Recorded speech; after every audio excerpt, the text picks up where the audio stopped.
Hello, welcome back to another Teddy's Junction. This is the Criccieth Castle that we're working on again. As per one of my last videos, we was looking at doing the install on the Jules micro switcher. It was the Mtroniks micro switcher. I've managed to work it out. Obviously I wasn't sure whether I'll be able to install it onto the board or not, but yes, I've managed to do it. So obviously it is a bit of a mess at the moment. I will obviously need to tidy up the wiring. Yeah, so micro switcher will be going onto the board.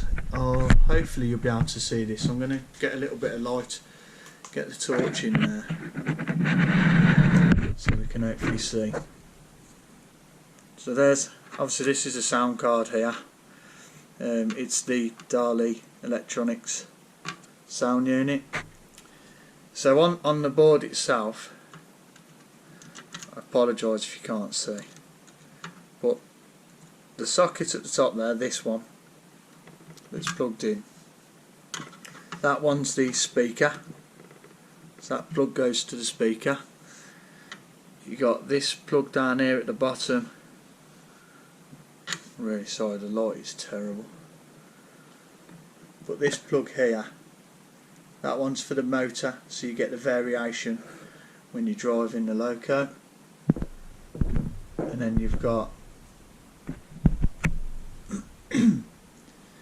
down the bottom left of the board is the power input. So there's your positive and negative. And then basically to get the horn, so you've got two sockets on the top left here. They're only the micro JST connectors. So you've got a J4 and a J5 plug. So the J4 is for the horn, and you only need a supply to activate the horn, which would be this plug here, or will be this plug here, and then there'll be one lead required, which is this white one here, for the engine sound on and off, so I can remove the toggle switch. So I'll connect the engine, the sound, and the horn, so the J5 and J4, and connect them to the micro switcher. So as I use the toggle, or the trigger should I say, that will activate the horn, and that will sort of activate the engine on and off sound. Unfortunately this board hasn't got a sort of start-up sequence to it, so it literally does just turn on an engine that's running and then just turns off the sound. Unfortunately it's not the initial start-up and, if you like, the warm-up. But nonetheless, what it does mean is, though, using this dual switcher, I can now remove this toggle switch down that sits at the bottom side of the cab by the connecting rods. If you remember me saying on the last video, I didn't want the risk of me little lad putting his hand in there, and you know, even if it's moving slowly, I should imagine it will hurt a bit. So this green wire, all I'll do is I'll sort of cut and solder these two together, pull a bit of heat shrink over them, and then I'll remove the switch from the unit completely to avoid any temptations. And yeah, I'll see how that goes. I mean, I know it works. I'll get it wired up, and then I'll just show you. I'll show you when it's all sort of wired in and how it works. And we'll go from there. Okay, so there we have it. That's wired up. The dual switches here. I've had to feed the wire through to the receiver that's on the underside, and plug that in. Then the cable here for the wires. As I said before, the red one being the horn, and the clear one in this instance is the is the engine sound on and off, and then I've put it in some sort of sheathing, gone underneath, and then come back out the back end here, which is here, and then I've soldered the wires on. So we've got the white one up there, as I said, for the engine noise, and the red one there for the horn, and all. That's it, it's all done, all soldered, wired in, ready to go. So like I say, the loco's on now, it's actually powered on now, as you can see. The red light is on because we've got the engine sound off.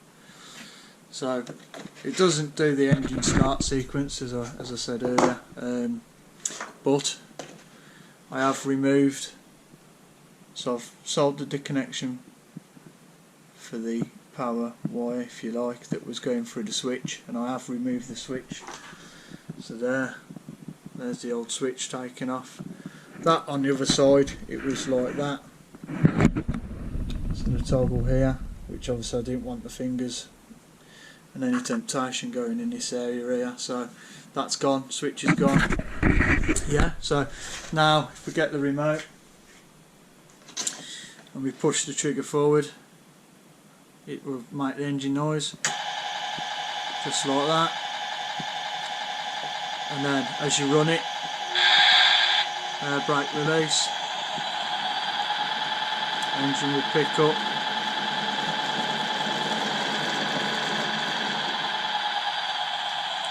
and the horn,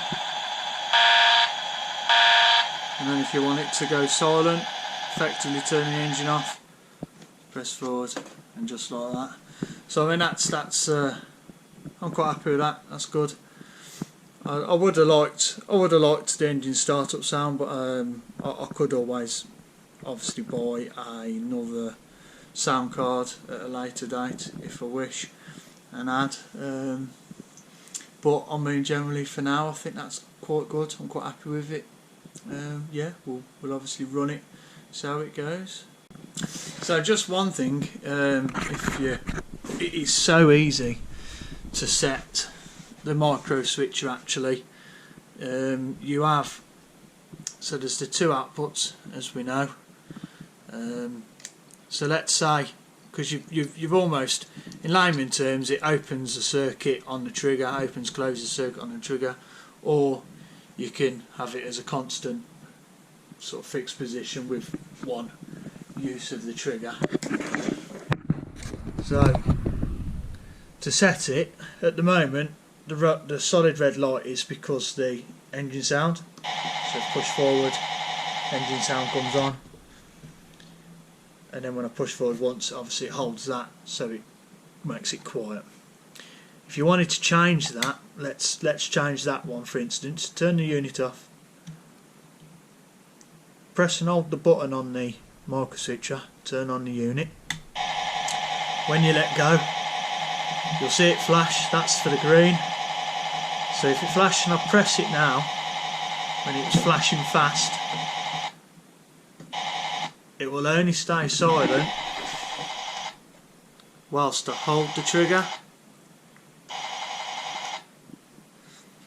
So if I pressed the button when it was flashing fast.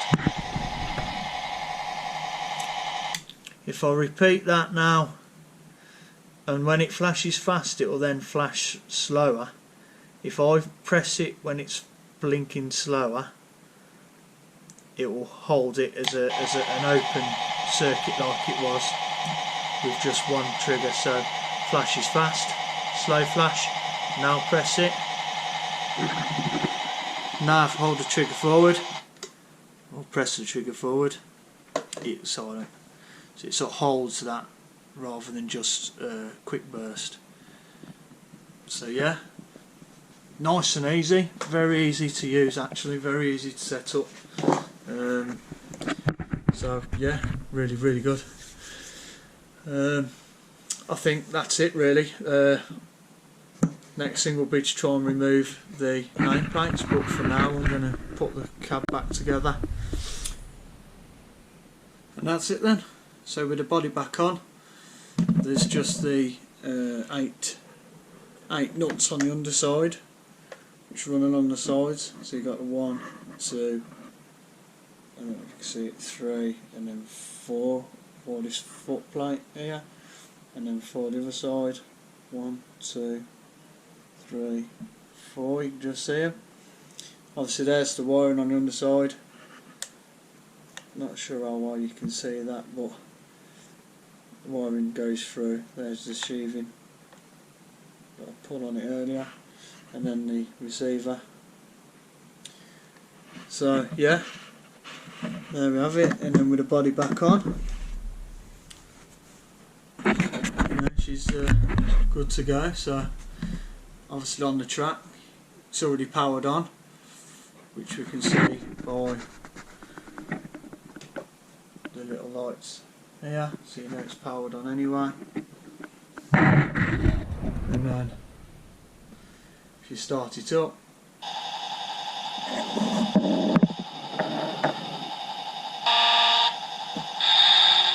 directional lights on there as well.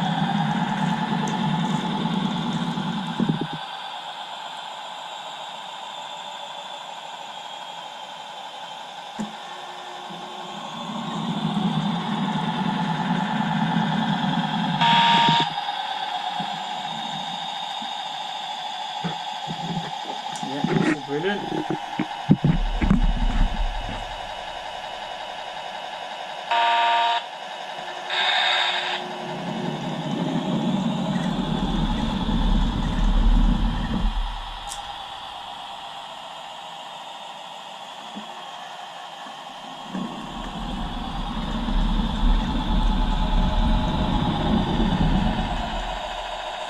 And there you have it. Sorted. That's one job done. I'm just going to clean it up, and I'll be looking at removing the nameplates. I've got the super glue debonder here. I'm going to try. Hopefully they might come off without too much effort, and then yeah, I can get it cleaned down, clean everything up, oil it, make sure it's all nice. Yeah, I'm good to go then. So thank you very much. Thanks for watching. Take care.